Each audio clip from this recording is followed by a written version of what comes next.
दोस्तों आज की इस वीडियो में हम द प्रील्यूड बुक फर्स्ट की समरी को डिस्कस करेंगे। दोस्तों ये एक ऑटोबायोग्राफिकल एपिक पोयम है जिसको लिखा है विलियम वर्ड्सवर्थ ने। दोस्तों वर्ड्सवर्थ इस पोयम की शुरुआत करते हैं अपने यंग एज से, जब वो सिटी से लौटकर अपने रूरल एरिया यानी कि अपने घर आते हैं। दोस्तों ये जगह थी इंग्लैंड में इडलिक लेक डिस्ट्रिक्ट, जहाँ पर वर्ड्सवर्थ बड़े हुए थे।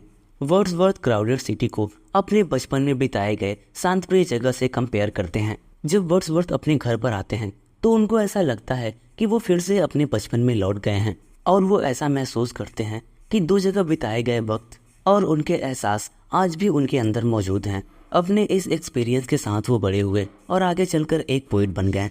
इस जगह पर आकर वो खो से जाते हैं और उनको ऐसा लगता है जैसे वो ज़्यादा सांसारिक हो गए हों, लेकिन वो एक पोइट बने रहना चाहते हैं, क्योंकि वो इतना सांसारिक भी नहीं बनना चाहते कि उन्हें पोइट्री को छोड़ना पड़े, क्योंकि एज अ पोइट वो अपने आप को फिट महसूस करते हैं और अपने इस पोइट्री के काम से वो संतुष्ट भी हैं।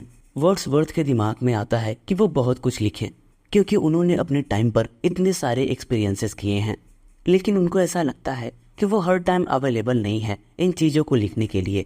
उनको खुद के एक्सपीरियंस और लाइफ के बारे में लिखना बेहद अच्छा लगता है। वो याद करते हैं उस डरबेंट रिवर को जो उनके बचपन के टाइम पर उनके घर के पास से बहती थी, लेकिन उनको एहसास होता है कि अब वो बड़े हो चुके हैं और उन्हें अब ज़्यादा एडवेंचरस चीज़ें पसंद आने लगी हैं। अब वो कभी कभी फॉरेस्ट और हिल्स में जाना पसंद करते हैं। ये सारी चीज़ें ट्रबलफुल होती हैं और वो अब इन्हीं चीज़ों में भटक गए हैं।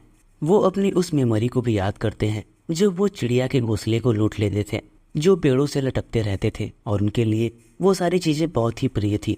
वो उस टाइम को भी याद करते हैं जब वो अपने दोस्तों के साथ एक चोरी की हुई बोट लेकर बड़ी बड़ी चट्टानों से बचते हुए नदी में तैरते थे।